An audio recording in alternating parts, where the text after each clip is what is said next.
merupakan rekan kami, Panglima Rais. Beliau Panglima dari 3 kerajaan, Kerajaan Kubu, Kertamulia, dan Kertamulia. Ya, itu. Dan kemudian dari sebelah ujung itu Habib Ahmad Al-Hasani. Beliau dari kerabat Kesultanan Sukapura, Jawa Barat.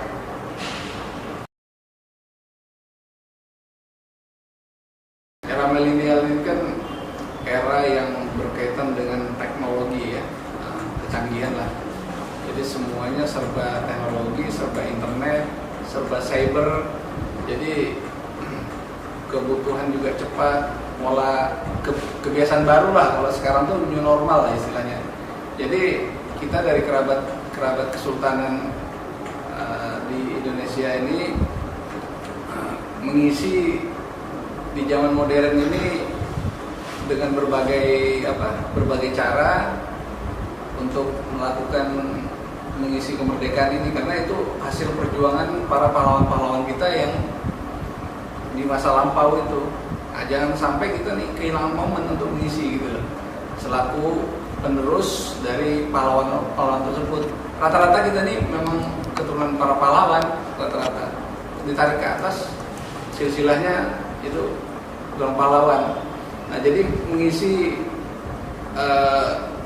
di masa kemerdekaan ini kita bisa melakukan hal-hal yang positif di dalam kegiatan berbangsa dan bernegara. Misalnya kita melakukan kegiatan-kegiatan yang bisa menginspirasi masyarakat. Nah, terutama tokoh-tokoh adat ini kan memang kalau di daerah-daerah mereka merupakan tokoh inspiratif sebenarnya di lokal-lokal adat masing-masing. Ada sultan, ada panglima seperti Panglima Rais ini, kemudian ada Miko, Ahmad, beliau orang-orang yang bisa menginspirasi di zaman sekarang gitu loh. Nah, karena memang secara DNA-nya pun beliau menurun dari kakek-kakeknya sebagai pahlawan gitu. Nah, jadi harapan kami tidak berpangku tangan dan kami juga berkiprah. Jadi di antara kami ini ada berbagai macam profesi, ada yang di pemerintahan, ada yang di bisnis, ada yang di bidang dakwah, ada yang punya lembaga pendidikan, bermacam-macam. Nah, mereka ini merupakan sosok-sosok pahlawan yang menginspirasi di zaman sekarang begitu. Di zaman era yang serba internet dan sebagainya gitu. Ya, terutama di dalam istilahnya sekarang tuh new normal lah, kebiasaan baru begitu. Mungkin silakan dari Panglima. Kalau saya selama untuk pandemi ini ya, dan pada hari pahlawan ini pun ya alhamdulillah kita dapat berkumpul ini. Jadi kami dari Kesultanan untuk mengisi hari-hari ini selama pandemi ini ya, karena saya basicnya untuk bela diri ya, saya latih laskar-laskar kita walaupun dalam keadaan kondisi yang agak sulit ya masa pandemi ini, ya kami isilah untuk melatih diri supaya untuk sehat, karena bidangnya olahraga, jadi masuk olahraga juga kita untuk lestarikan, karena untuk kesehatan. Apalagi silat merupakan seni budaya bangsa yang tidak bisa hilang. Iya, dari zaman dulunya, dari zaman kerajaan sampai sekarang tetap silat itu tetap kita lestarikan. Betul. Karena basic kita memang silat. Iya. Kalau hal-hal yang lain ya paling-paling untuk adat dan budaya. Sebagai orang milenial, kita sosok pahlawan itu bukan dilihat dari segi politik atau organisasi, tapi segi menjunjung harkat martabat negara ini, mana untuk menjadi sosok negara ini menjadi di dunia dipandang menjadi negara yang benar-benar maju dalam teknologinya, dalam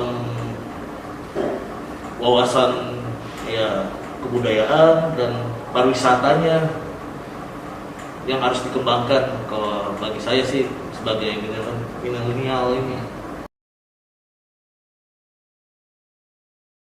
kalau harapan saya kerajaan-kerajaan di Nusantara ini bukan dipandang di sebelah mata cuma untuk di Nusantara, tapi di dunia, untuk dikenalkan bahwa kerajaan Nusantara ini ada kok,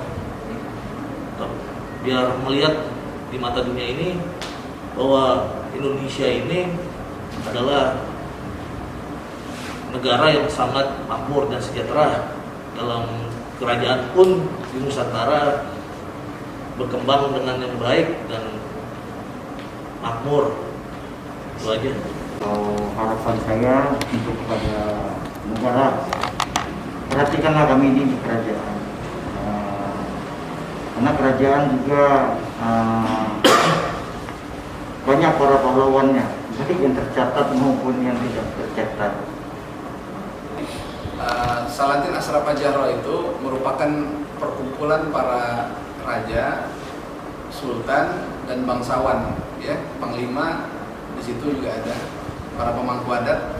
Jadi kita itu mempunyai harapan bahwa kerabat-kerabat ini, kerabat kesultanan kerajaan ini merupakan aset bangsa Indonesia, yang memang berdirinya negara Indonesia ini, peran-peran beliau-beliau inilah dulu di dalam membentuk Republik Indonesia itu, suka atau tidak suka, tercatat di dalam sejarah bahwa para sultan dan para raja dulu punya konsensus bersama, bersepakat untuk berdirinya negara NKRI ini.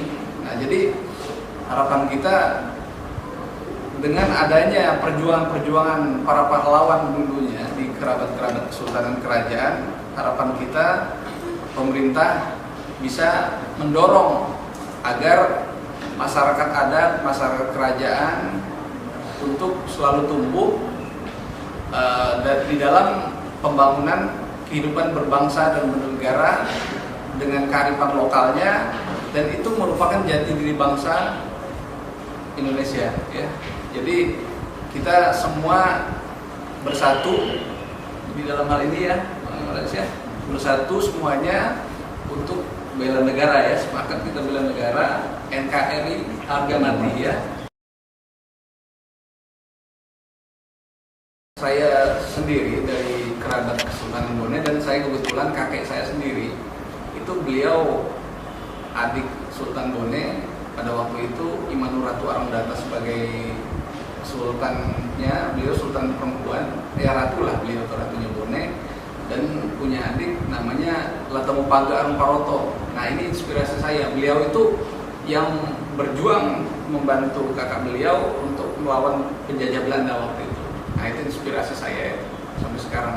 Nah, itulah mental pejuang yang ada dalam diri saya, selalu berjuang terus untuk menegakkan keadilan di Nusantara dan melenyapkan yang namanya neokolonialisme dan neo-imperialisme.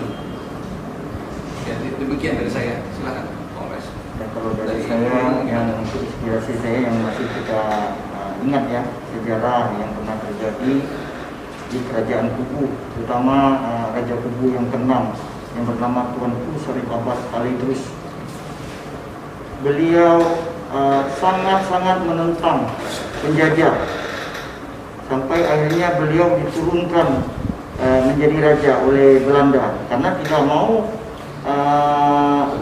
tunduk kepada Belanda untuk membayar pajak, sehingga beliau diturunkan dari tahtanya menjadi raja.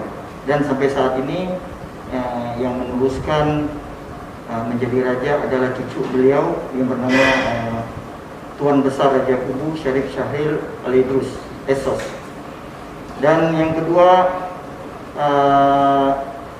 saya juga dari keturunan kerajaan Ambawang, dan di dalam sejarah leluhur kami yang bernama Habib Alwi Al-Idrus Raja Ambawang I juga sangat-sangat menentang Belanda, melawan, sampai akhirnya Belanda tidak bisa menaklukkan kerajaan Ambawang. Dan sekarang ini yang meneruskan untuk jadi Raja Ambawang itu abang saya sendiri, yaitu Syarif Ismail bin Usman Al-Idrus. Raja Ambawang yang sekarang. Ya, silakan.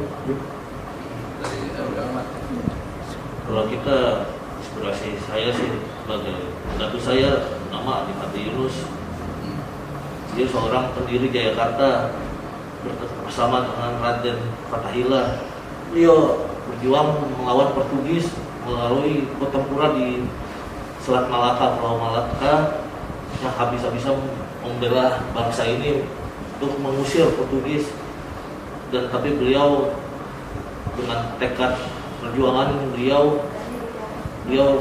mati syahid di Selat Malaka, karena beliau adalah seorang pendiri bangsa ini juga dalam Jayakarta, di Jayakarta, dan beliau adalah mantu dari Raden Abdul Fattah dari Demak. Itu aja.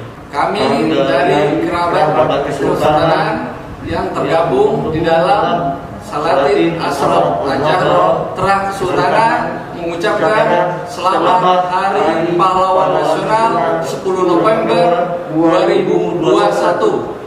Allahu Akbar. Allah